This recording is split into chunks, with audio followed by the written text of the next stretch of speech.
Hello everyone, welcome back to my channel Anish art.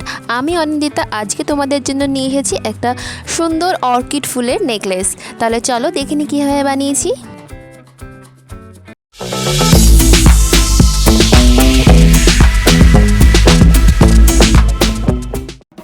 আমি প্রথমে moulded ক্লের দুটো কম্পোনেন্টস হার্ডেনার বেস এবং রেজিন বেসটা সমান পরিমাণে নিয়ে মিশিয়ে নেব।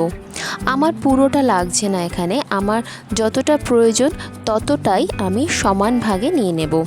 হার্ডেনার বেস এবং রেজিন বেসটা কিন্তু সমানভাবে নিতে হবে, কম বেশি হলে কিন্তু হবে না খুব একটা। দুটোকে সমানভাবে নিয়ে আমি খুব ভালো মতো মিশিয়ে নিয়েছি, যেন আমার ক্লের মধ্যে দেখো কোনো রকম কিন্তু দাগ দেখা যাচ্ছে না। একদম ভালোভাবে মিশিয়ে নিয়ে আমি ক্লেটাকে একটা মোটা দড়ি করে নিয়ে সেখান থেকে আমি মোটামুটি সমান 6টা অংশ আমি কেটে নিচ্ছি। আমি খুব সহজ দুটো পদ্ধতি দেখাবো পাপড়িগুলো বানানোর। প্রথমটা দেখো, আমি ওয়াটার ড্রপ শেপ করে নিয়ে সেটাকে একটা প্লাস্টিকের ওপরে একটা শক্ত জায়গার ওপরে রেখে সেটাকে আঙুল দিয়ে চেপে নিচ্ছি। এতে আমাদের বেসটা কিন্তু সমানভাবে ছড়িয়ে যাচ্ছে। পাপড়িগুলো দেখো সমানভাবে ছড়িয়ে যাচ্ছে, আর এই পাশটাও বেশ সুন্দর স্মুথ একটা টেক্সচার এসছে। এরপরে আরও একটাভাবে করা যায়, সেটা আমি দেখাচ্ছি। দেখো আমি ক্লেটা হাতে ওয়াটার ড্রপ করে নিয়ে ওপর দিকটা একটু সূচালো করে নিয়ে দেখো, এরপরে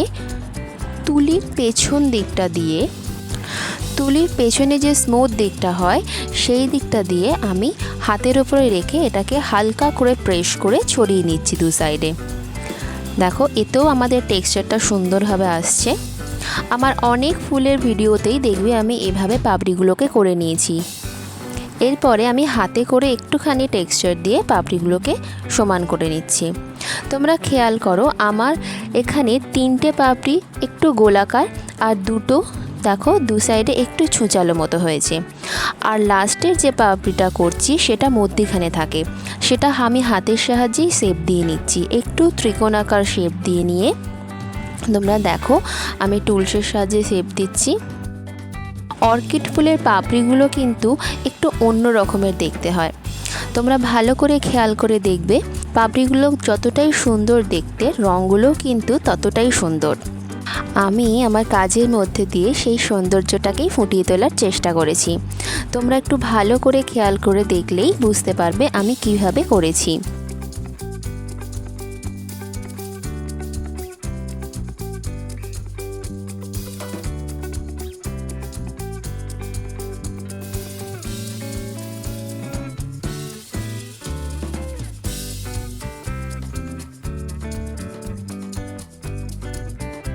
একটু ধৈর্য ধরে আমি কিন্তু হাতে করেই শেপটা দিয়েছি। দেখো আমার পাপড়িগুলো হয়ে এসেছে। এবারে আমি বেসটা বানিয়ে নেব। বেসেতে কিন্তু আমি অর্কিডের পাতা স্ট্রাকচারটা দিয়েছি। আমি ক্লে নিয়ে সেটাকে বেলে তারপরে সেটাকে হালকা করে সাইড দিয়ে কাট করে পাতা স্ট্রাকচারটা দিয়েছি। আর টুলস দিয়ে পাতার যে শিরাগুলো হয় সেইগুলো আমি করে নিয়েছি। এর উপরে আমি আমার পাপড়িগুলোকে এক এক করে বসাবো। পাপড়িগুলোর মধ্যে যে 3টে পাপড়ি আমি গোলাকার করে বানিয়েছিলাম সেই 3টে পাপড়ি আমি সবার প্রথমে লাগাবো। তোমরা দেখো খেয়াল করে যে আমি 3টে পাপড়ি ত্রিভুজের 3টে কোণের মতো করে লাগাচ্ছি। পাপড়িটাকে সাপোর্ট দেওয়ার জন্য আমি একটা উডেন পিস ব্যবহার করেছি। এবার দেখো 3টে পাপড়ি আমি 3 দিকে লাগিয়ে নিয়ে পাপড়িগুলোতে একটু টেক্সচার দিয়ে নিয়েছি। তোমরা এটা আগেও করে নিতে পারো। এবারে যে দুটো পাপড়ির দুদিকে কোণা করে বানিয়েছিলাম তোমরা দেখো সেই দুটো পাপড়ি আমি লাগাবো। আমি পাপড়িগুলোতে আগে টেক্সচার দিয়ে নিয়ে তারপরে লাগাচ্ছি। তোমরা দেখো ঠিক কী রকম পজিশনে আমি লাগাচ্ছি তোমরা দেখে নিশ্চয়ই বুঝতে পারছো। ঠিক এই রকম পজিশনে লাগালে অর্কিড ফুলটা কিন্তু খুব সুন্দর দেখতে লাগবে। আর মাঝখানে আমি ত্রিকোণাকার যে পাপড়িটা বানিয়েছিলাম সেটা লাগিয়ে নেব।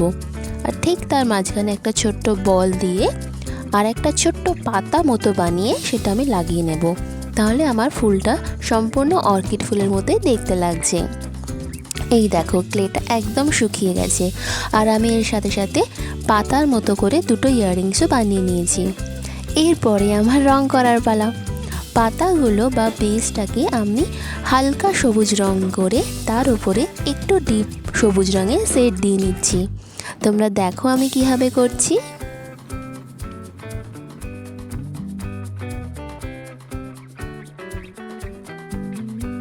এরপরে ফুলটাকেও আমি হালকা অরেঞ্জ কালারের করে নিচ্ছি। অর্কিড ফুল ডিপ রঙেরও হয়ে থাকে, হালকা রঙেরও। আমি এখানে হালকা রঙই চুজ করেছি। এরপরে রঙের শেডটা ঠিকমতো আনার জন্য আমি তুলিতে একটু রং নিয়ে তুলিটাকে একটু ছড়িয়ে নিয়ে দেখো হালকা হালকা করে লাল রঙটা মাঝে দিচ্ছি, যাতে আমার অর্কিড ফুলটা রঙটা খুব সুন্দর হয়ে থাকে। অর্কিড ফুলের রং কিন্তু অর্কিড ফুলকে আরও সুন্দর করে তোলে। তোমরা চাইলে তোমাদের পছন্দ মতো রঙও করতে পারো।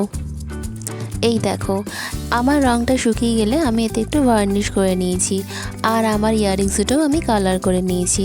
এরপরে আমি এতে একটা টার্সেল লাগিয়ে নেব। ব্যাস, আমাদের অর্কিড ফুলের পেন্ডেন্টটা একদম রেডি। তোমাদের ভিডিওটা কেমন লাগলো অবশ্যই কমেন্টস করে জানাবে। যদি কোনো প্রশ্ন থাকে তাহলেও জানতে পারো। আর ভিডিওটা ভালো লাগলে করবে লাইক, আর এরকম নতুন নতুন ভিডিওর জন্য চ্যানেলটাকে করবে সাবস্ক্রাইব। তাহলে দেখা হচ্ছে পরের ভিডিওয়। Till then take care and thank you.